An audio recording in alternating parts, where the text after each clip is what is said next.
Bismillahirrahmanirrahim. Assalamualaikum warahmatullahi wabarakatuh. Alhamdulillahirabbil alamin. Wassalatu wassalamu ala asyrafil anbiya'i wal mursalin wa ala alihi wa sahbihi ajma'in. Allahumma shalli ala sayyidina Muhammad wa ala ali sayyidina Muhammad. Baik teman-teman, saya di sini akan berbagi tips cara menghafal Quran menurut saya sendiri. Ini menurut cara saya. Yang pertama, kalian harus luruskan niat. Niat menghafal Al-Quran demi meraih keridhoannya. Karena apa? Innamal a'malu binniyat. Segala amal perbuatan, sesungguhnya segala amal perbuatan itu tergantung dari niat. Jadi marilah, ayo kita niatkan menghafal Quran untuk meraih keridhoannya, untuk meraih untuk meraih keridhaan dari Allah, untuk meraih pahala yang berlipat-lipat ganda setiap huruf dari Al-Quran. Karena apa? Setiap huruf dari Al-Quran, jika kita membaca saja, kita itu sudah bernilai pahala, apalagi kita nanti menghafal. Baik, itu yang pertama. Yang kedua, komitmen kita terhadap Al-Quran. Komitmen untuk tidak menduakan Al-Quran dengan hal apapun. Rasa bosan? Ya, mungkin ada, karena saya sudah pengalaman.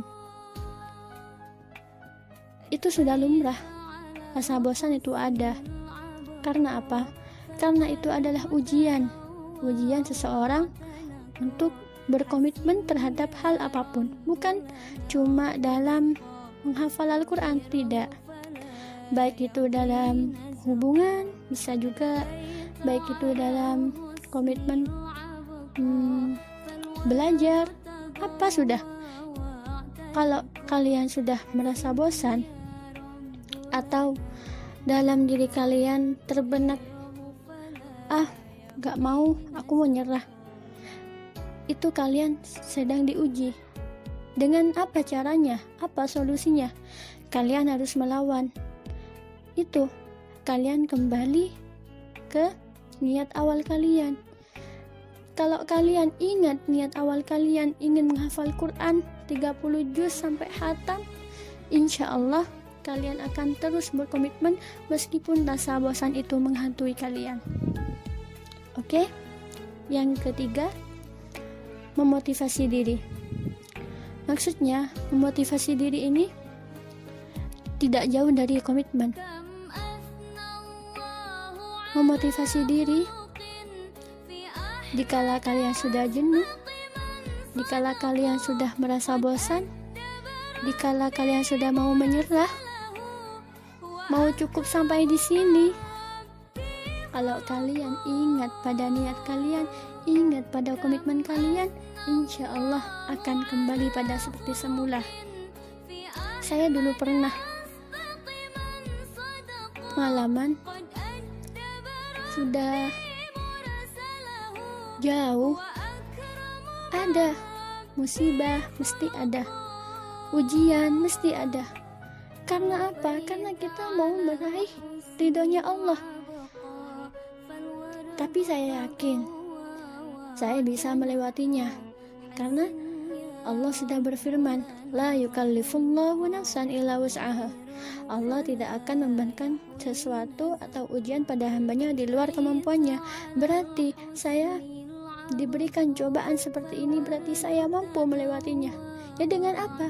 Dengan sabar, dengan tabah, dengan ikhlas melewati semuanya. Dan yang keempat, keluarga. Keluarga ini sangat mendukung. Terkadang ada seseorang anaknya, ada seseorang orang tua pengen anaknya dia jadi hafizah, tapi terkadang anaknya yang gak mau. Karena apa? Itu kurangnya dorongan, kurangnya ajaran madrasah dari orang tua. Kalau kita pengen menghafal Quran, marilah kita raih ridho orang tua. Kalau orang tua sudah ridho, insya Allah kita akan dipermudah. Terutama kita minta doa kepada orang tua agar diberi kelancaran, untuk istiqomah, untuk dihindari dari rasa malas. Karena doa orang tua itu sangat manjur sekali, apalagi doa seorang ibu. Oke, yang ke-5, kalian memilih mimpi yang besar, yakni menghafal Al-Quran. Berarti kalian harus berarti kalian harus menerima cobaan sebesar apapun yang kalian hadapi, baik itu secara psikologis kalian. Karena kalian sudah memilih mimpi yang besar. Apakah rugi? Tidak rugi. Karena apa? Balasan dari Allah itu bukan kaleng-kaleng, bukan sekedar kayak kerupuk yang bisa diremes, tapi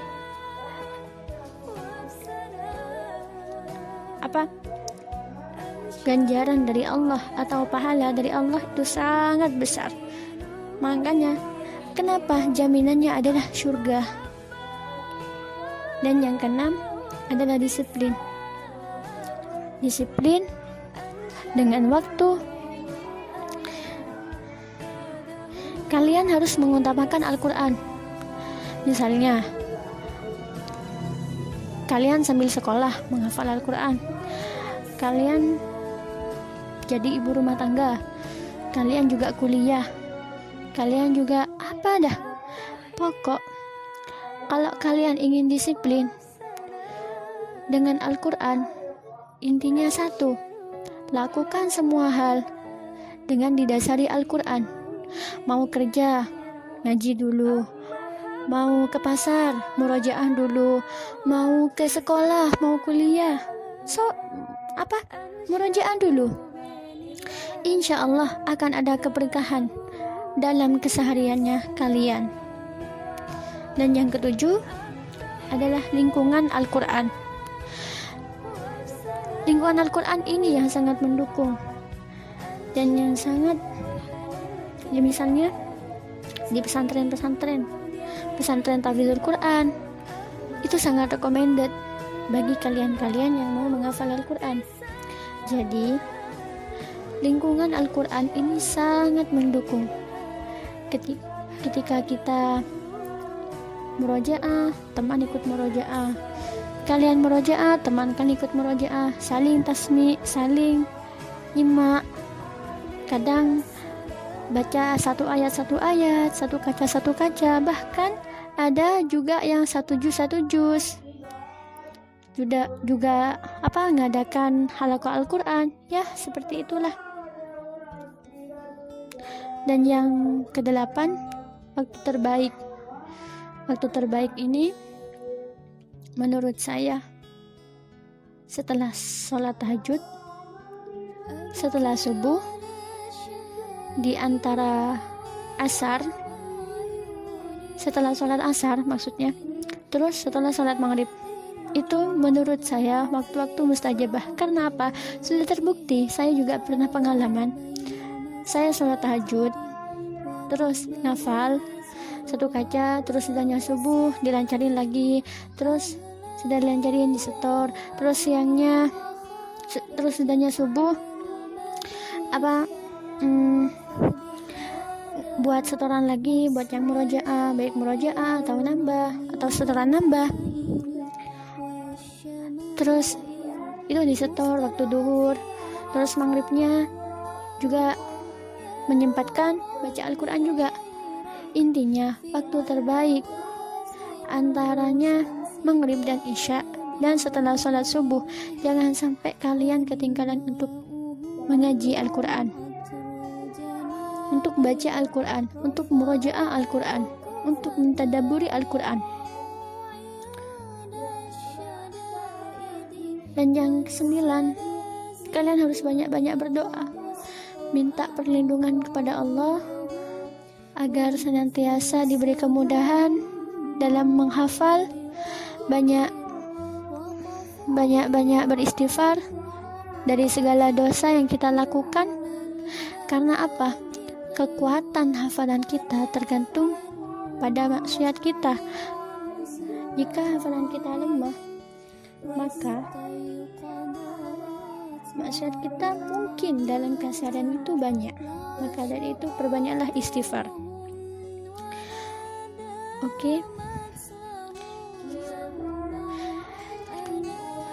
Jadi, jika kalian sudah memutuskan untuk menghafal Al-Quran, tinggalkanlah maksiat.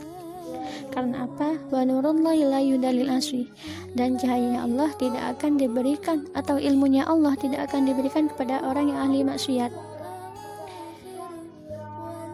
Dan yang terakhir, sering-seringlah murojaah, sering-seringlah mengulang hafalan, baik itu yang sudah disetor, baik yang sudah di murojaah. Sering-sering secara on time. Kalian harus membagi waktu kalian sendiri untuk bercengkrama dengan Al-Quran. Dan jangan lupa, kita harus tegas terhadap diri kita sendiri, karena hanya diri kita sendiri yang dapat mengendalikan diri kita. Tanamkan kecintaan terhadap Al-Quran, karena cinta bukan hanya kata-kata indah, namun cinta adalah tentang ruang dan waktu. Bahwa ketika kita sudah cinta Al-Quran, dimanapun ruangnya dan kapanpun waktunya, kita akan terus menyempatkan dan menghadirkan Al-Quran dalam kehidupan kita. Bolehlah kita bercita-cita setinggi langit, karena itu memang dianjurkan, sangat-sangat dianjurkan. Karena apa? Ketika kita jatuh, kita akan jatuh di antara bintang-bintang. Baik, mungkin cukup sampai di sini. Semoga bermanfaat. Jika ada yang mau ditanyakan, silakan tulis di kolom komentar. Jazakumullahu khairan. Wallahul muwaffiq ila aqwamit thoriq. Aqulu qawli hadza ihdinas siratal mustaqim. Assalamualaikum warahmatullahi wabarakatuh.